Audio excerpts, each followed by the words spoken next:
Tuko serious na ukombozi wa nchi yetu, sawa sawa. Tunataka kila mtu anufaike na rasilimali za nchi hii, na kila mtu atawajibika na matatizo yake. Unawezaje kuwa mbunge mjinga kiwango hicho? Sheria ya fedha, sheria waliotenga ya fedha, wametenga sheria, wametunga sheria inayosema hivi, wakati wananchi wanaumizwa. Mbeya, nisikilizeni, na hapa nitarudi tena darasani. Sasa na muda unaenda spidi na mambo mengi. Iko hivi, bajeti ya serikali, bajeti, sio kama mnanisikia hivi. Wangapi mnaelewa ninachokisema? Kwanza, wote mnaelewa? Wote mnaelewa? Kule juu wangapi mnaelewa ninachokisema? Wote wote wote wote wanaelewa? Asante, asante, asante, asante. Iko hivi, sasa mimi nimekuwa mbunge, sawa sawa.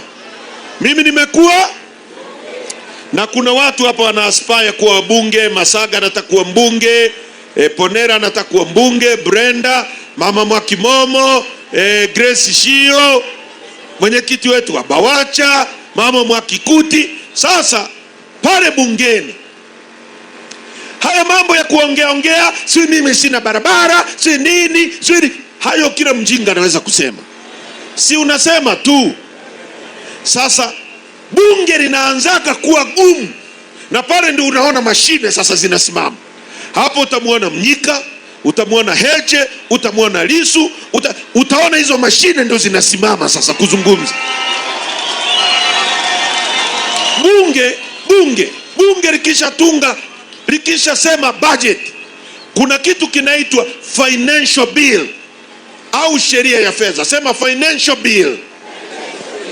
Alafu inatungwa tena sheria ya matumizi, inaitwa appropriation bill. Sema appropriation bill. Sasa kwenye sheria ya matumizi pale ndio wanaweka kifungu kwa kifungu kwamba barabara ya Isyesye mpaka sijui wapi imetengewa shilingi kadhaa. Choo cha shule ya msingi sijui wapi kimetengewa shilingi kadhaa.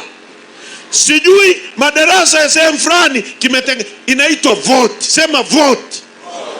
Baada ya hiyo kupitishwa appropriation bill, wanatunga sasa sheria ya matumizi, sheria ya fedha. Sheria ya fedha inaonesha vyanzo vya mapato na matumizi, na inaweka sasa namna ya kutumia. Sasa hapo wabunge wote viraza, ameshapiga kelele, waziri amemwambia nitaingiza kwenye budget, anaamini kwamba itaingia, haendi kusoma kwenye vote na appropriation bill, anakuta kitu hakijawekwa kwa sababu haelewi kizungu kama huyu wa kwenu huyu. Uongo kweli?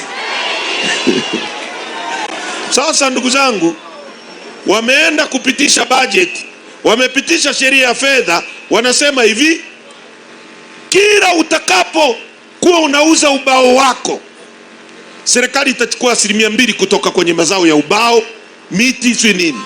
Ukilima mazao, si mazao ilikuwa wanakusanya kodi ni halmashauri tu, si ndio walikuwa wanakusanya kwenye mageti. Sasa wametunga kwamba watatengeneza mobile TRA, yani TRA inayotembea.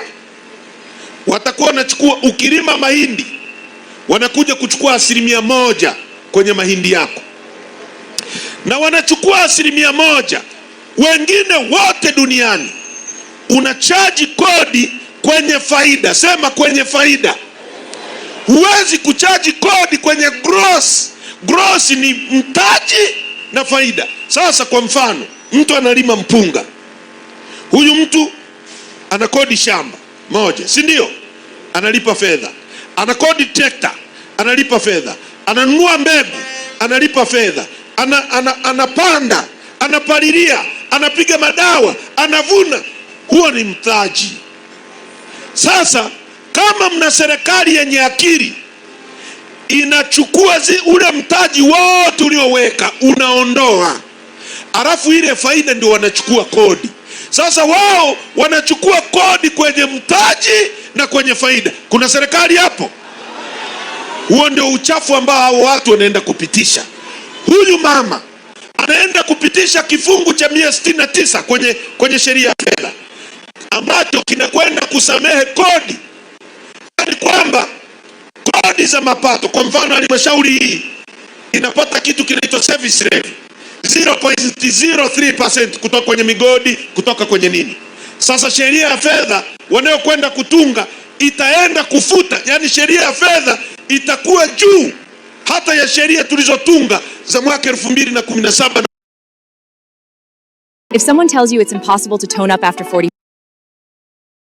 I'm Hitesh Tana, the managing director at Kubaliana, Samia ata waive. Waive ni nini? Ataondoa, yani atamsamehe kodi. Yani wewe unatunga sheria ya kwenda kuwaive kodi kwenye makampuni ya madini, makampuni ya mafuta, alafu unataka kuchukua kodi kwa mama anayeganga njaa hapa Mwanjerwa. Hivi kweli hao watu wana huruma hawa? Wana huruma hawa? Matatizo yote hayo yanatokana na kwamba, ndugu zangu, hatuna katiba. Nimemsikia jana kijana mmoja alikuwa Chadema, alikuwa mdogo wangu mimi, ndo nilimwachia wenyekiti wa vijana. Ameruka ameenda CCM kwa sababu ya njaa zake. Anaitwa Patrobas Katambi, ni waziri wa mapolisi na ni waziri ambaye sio halali kwa sababu hakuchaguliwa. Amesema hivi, na hili ni jambo la hatari sana. Amesema hivi, watu wenye taarifa za watu wahalifu wampelekee, wametenga shilingi milioni 100 watawalipa hao watu. Sasa mnaelewa maana yake ni nini? Mnaelewa maana yake ni nini? Iko hivi, hiyo inathibitisha kwamba taasisi za nchi hii zimeoza. Kwa mujibu wa sheria ya nchi hii, taasisi zilizopewa mamlaka kisheria kufanya masuala ya uchunguzi wa uhalifu ni taasisi inaitwa usalama wa taifa. Tunaelewana vizuri? Watu wako trained, wamefundishwa namna ya kitu kuwa uhalifu, namna ya kuchunguza na namna ya kufuatilia. Wengine ni polisi, wamefundishwa. Sasa bwana Patrobas Katambi, unamwambia raia wa Mwanjera ambaye hajui hata uhalifu maana yake nini, akuletee taarifa, umlipe fedha, na tunajua watu wana njaa, wana shida, mmewasababishia matatizo. Hivi mtu akinyang'anywa mke na mwingine, si atapeleka kwamba huyu ni jambazi, mumkamate mumdhuru? Si ni kuchongeana huko? Hawa watu ni watu hatari, na matatizo yote haya yanasababishwa na kukosekana kwa katiba mpya. Kwa ndugu zangu, watu wa Mbeya, tumekuja kwenu kuwaomba mtunge mkono kwenye mapambano ya kudai katiba.